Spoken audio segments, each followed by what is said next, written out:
সবার বন্দা বলে একটা মারাঠি ইন্ডি ছবি দেখলাম নেটফ্লিক্স থেকে। এই ছবিটার বিষয়ে আমি অনেক আগে থেকেই জানতাম। ছবিটা ইন্টারন্যাশনালি প্রচণ্ডভাবে অ্যাক্লেমড হয়েছে। ছবিটা আমি দেখলাম ফাইনালি। ছবিটা হিন্দি বা অন্য কোনো ভাষায়, যে ভাষায় মানে আমরা বুঝতে সক্ষম আর কি, হিন্দি বা ইংলিশ এরকম ভাষা আর কি, সেরকম ছবিটা অ্যাভেলেবেল নেই। ছবিটা আমি সাবটাইটেল দেখলাম অরিজিনাল ল্যাঙ্গুয়েজের সাথে। তো ছবিটা কীরকম হলো, আমার কীরকম এক্সপিরিয়েন্স হলো, চলুন সেটা ভিডিওর মধ্যে আজকে জেনে নেওয়া যাক। তো সবার বন্দা বা ক্যাকটাস পিয়ার্স, এই ছবিটার মধ্যে যেটা ডিরেক্ট করছে সে রোহন কানাওয়ারে। তো এই ছবিটার মধ্যে যেটা আমরা দেখতে পাচ্ছি যে এটা দুই বন্ধুর গল্প, ঠিক আছে, দুই চাইল্ডহুড ফ্রেন্ড। এবারে এক বন্ধুর একজন মারা যাচ্ছে আর কি, ঠিক আছে। এবার তার পরবর্তীতে দুই বন্ধু, দুই চাইল্ডহুড ফ্রেন্ড, তারা সময় কাটাচ্ছে এবং তাদের মধ্যে একটা সমকামী প্রেমের সম্পর্ক রয়েছে, একটা ভালোবাসার সম্পর্ক রয়েছে।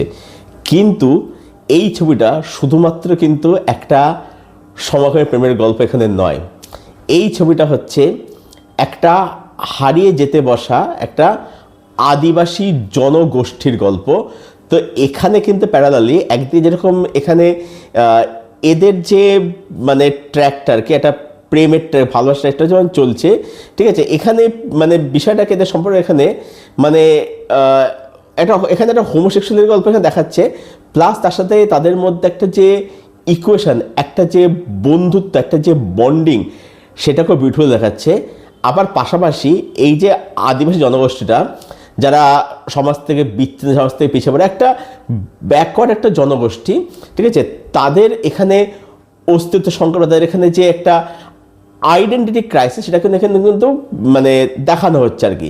এবার যখন একটা জাতি যখন একটা আইডেন্টিটি ক্রাইসিস যখন ভুগছে, তখন সেখানে এদের যে সম্পর্কটা তখন কোথায় যাচ্ছে। সুতরাং কোথাও গিয়ে এদের সম্পর্ক কিন্তু একদিকে দেখতে, সেটাও কিন্তু কোথাও গিয়ে একটা আইডেন্টিটি ক্রাইসিসে কিন্তু ভুগছে আর কি। তো এই যে নুয়ান্সটাকে, এই যে বিষয়টাকে, এটাকে এত বিউটিফুল দেখেছেন না, সত্যি দেখো, দুর্দান্ত আর কি, ভীষণ ভালো ছবিটা। একদম পিওর একটা ড্রামা সিনেমা এবং খুব স্লো বার্ন সিনেমা। এবং ছবিটার মধ্যে আপনি দেখবেন কোথাও কিন্তু বিজিএম ইউজ করেন। আমি টেকনিক্যালটিকে একটু পরে আসছি, এখানে বিজিএম কিন্তু ইউজ করেনি, কিন্তু ছবিটার মধ্যে আপনি এত সুন্দর সুন্দর কিছু মোমেন্ট পাবেন, সত্যি দুর্দান্ত। এবং বারবার করে যে প্রশ্নটা আপনার মধ্যে আসবে, ছবিটা যখন দেখবেন, ছবিটা আপনাকে কিন্তু খুব মন দিয়ে ধৈর্য সহকারে দেখতে হবে, ঠিক আছে। যখন দেখবেন আপনার মধ্যে প্রশ্ন আসবে যে এই যে তাদের যে সম্পর্কটা, এটা ভবিষ্যৎ কী, মানে এই সিদ্ধান্তটা, মানে এটা কি একটা ইন্ডিভিজুয়াল ডিসিশন হিসাবে মানে উঠে আসবে, নাকি এই বিষয়টা, এই জিনিসটা, এটা একটা কালেক্টিভ ডিসিশনে উঠে আসবে।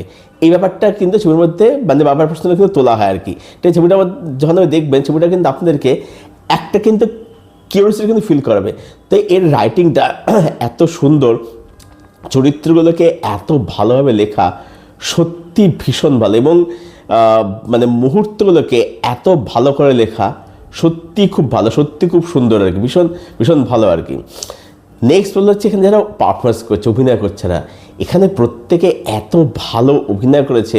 পেশাতে যে ছেলেদের সাথে অভিনয় করছে না, দুর্দান্ত, অসাধারণ তাদের অভিনয়, সত্যি দারুণ দারুণ অভিনয় তাদের। এবং তার সাথে যারা সাপোর্টিং রোল যারা প্লে করছে, তারাও তাদের জায়গাতে বলবো যে খুব ভালো করেছে। এখানে অভিনয় খুব ভালো, প্রত্যেক চরিত্র খুব ভালো করে লেখা হয়েছে, অভিনয়দের প্রত্যেক খুব ভালো। আচ্ছা, এইবার আমি সিনেমার হচ্ছে টেকনিক্যাল অ্যাসপেক্টসে দেখুন। ব্যাপারটা হচ্ছে যে আমরা অনেক সময় বলি যে বিজিএম একটা সিনেমার মোমেন্টকে আপলিফটেড করছে, কিন্তু ব্যাপারটা হচ্ছে যে আপনার যদি ভাবনা যদি সুন্দর থাকে, তাহলে এইসবের কোনো দরকার নেই, বিজিএমের দরকার নেই। মুহূর্তটা আপনার থেকে কিন্তু ফিল করা যায়, সেটা এই ছবিটার ক্ষেত্রে কিন্তু হয়। মুহূর্ত হলো সুন্দর। তারপর দেখবেন এর যে ভিজুয়াল স্টোরি টেলিং, দেখবেন যে ছবিটার মধ্যে যে লোকেশনগুলো দেখাচ্ছে, দেখবেন সেগুলো না খুব রুক্ষ সূক্ষ্ম খটখটে। অর্থাৎ এই যে জনগোষ্ঠীটা, এদের জীবনযাত্রাটা যেরকম রুক্ষ সূক্ষ্ম খটখটে, সিনেমাটার যে স্ক্রিন পে যেটা আর কি, আমি এখানে দুটো একসাথে করে বলছি আর কি, টেকনিক্যাল স্ক্রিন পে একসাথে করে বলছি, সে স্ট্রাকচারটা, সেটা দেখবেন এপিসোড ওয়াইজ করা হয়েছে।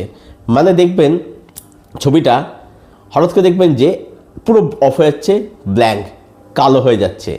এবারে দুটো মানে হয়, এক হচ্ছে যে একটা চ্যাপ্টার একটা ভাগ শেষ হচ্ছে, একটা ফেজ শেষ হচ্ছে, আর একটা নতুন ফেজ, নতুন ভাগ, নতুন চ্যাপ্টার শুরু হচ্ছে, এটা একটা মানে হয়। দ্বিতীয় হচ্ছে যে কোথাও গিয়ে এই দুটো ছেলে যারা সম্পর্কে লিপ্ত রয়েছে, দুই বন্ধুর গল্প, তাদের লাইফটা কথা একটা অন্ধকার নিমজ্জিত রয়েছে কোথাও গিয়ে, এবং এই আদিবাসী যে জনগোষ্ঠীটা তার লাইফটা কথা একটা মানে একটা অন্ধকার নিমজ্জিত হয়ে রয়েছে আর কি।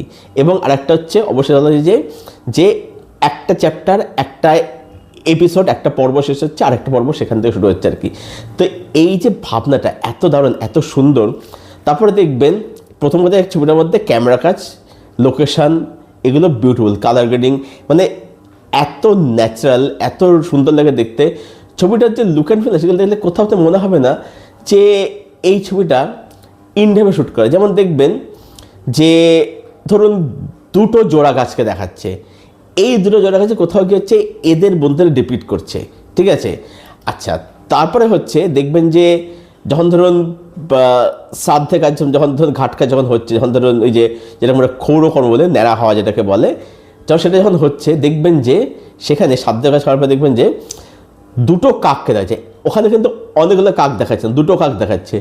অর্থাৎ এখানে এটা আমরা বুঝতে পারছি, যেটা কোথাও ইঙ্গিত করছে যে অ্যাকচুয়ালিতে ডিসিশনটা কিন্তু যে কালেকটিভ হলো, তোমার লাইফের ডিসিশন তোমার হাতে সবসময় থাকবে আর কি, ঠিক আছে। এবার সেটা কোন দেয় সেটা তো ছবিটা আমাদের দেখায় না, ছবিটা কাইন্ড অফ ওপেনেই করে আর কি, ঠিক আছে। ওপেন এন্ডে শেষ করে কোনো ডিসিশনে ছবিটা আলটিমেটলি পৌঁছায় না, সেটা পুরোটাই দর্শকের উপরে ছেড়ে দেওয়া হয়েছে। তো সেটা দেখবেন দুটো কাক, তখন দেখবেন অনেকগুলো কাক দেখাচ্ছে না, দুটো কাক দেখাচ্ছে। আচ্ছা, তারপর দেখবেন একটা জায়গা থাকে যে ক্যামেরাটা আমাদের ফ্রেম করা হচ্ছে, যে দুটো থাম, তার ঠিক ভিতরে দেখবেন একটা ঠাকুর আসন দেখাচ্ছে, সেখানে আরও ছোটো দুটো থাম, ঠিক আছে। তো এইখানে মানে এটা হচ্ছে তাদের সময়টা কতটা গভীর আর কি, ঠিক আছে। এই যে দুটো থাম এখানে ওদের যে বন্ধুত্বটা, বন্ডিংটা, সেটা কতটা ডিপ, কতটা গভীর, কারণ ওই থামের মধ্যে আরেকটা থাম, মানে সেটা কতটা ডিপ, কতটা গভীর, সেটাকে কিন্তু ওই দুটো থামের মধ্যে দিয়ে মানে ওখানে কিন্তু ডিপিট করে দেখাচ্ছে আর কি। তো এই যে ভিজুয়াল স্টোরি টেলিং, এই ব্যাপারগুলো এত বিউটিফুল হচ্ছে, এটা টেকনিক্যালি এত সুপার, এত সাউন্ড, এত ওয়েল মেড।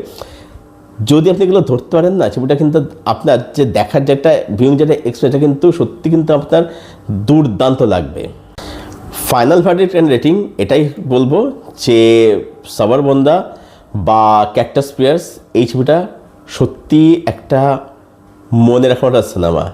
এত ভালো, এত সুন্দর, এত মানে দারুণ একটা সিনেমা। ছবিটা কিন্তু খুব ম্যাচের সিনেমা। হ্যাঁ, ছবিটা মানে বলতে পারেন যে একদম যারা ট্রু সিনেফাইল, ঠিক আছে, যারা সিনেমাকে একটা ট্রু আর্ট ফর্ম হিসেবে দেখে, মানে এরকম না যে মানে সিনেমা নিয়ে কথা বলছে সে খুব লোফার হ্যান ত্যান, ওরকম নয়। মানে এরকম চিন্তা করার লোক তো প্রচুর রয়েছে। যাই হোক, তো মানে আমাদের এখানে আপনারা সবাই জানেন যে ফিল্ম ইললিটারেসি বলে একটা ব্যাপার এখানে রয়েছে আর কি। তো যাদের এরকম চিন্তা সিনেমা নিয়ে আছে, তাদের জন্য সিনেমাটা কিন্তু কখনোই নয় আর কি, ঠিক আছে।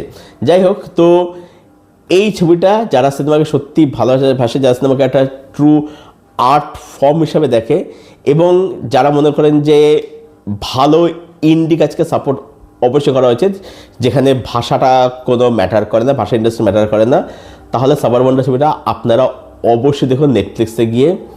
সত্যি একটা মন ছুঁয়ে যায়, সত্যি আর দারুণ সিনেমা। আমি এই সিনেমাটাকে রেট করব 8.5 to 9 out of 10। আমার ছবিটা সত্যি দারুণ লেগেছে, দারুণ লেগেছে। তো এটাই ছিল আমার আলোচনা, আমার রিভিউ সাবারবন্ধা এই ছবিটাকে কেন্দ্র করে।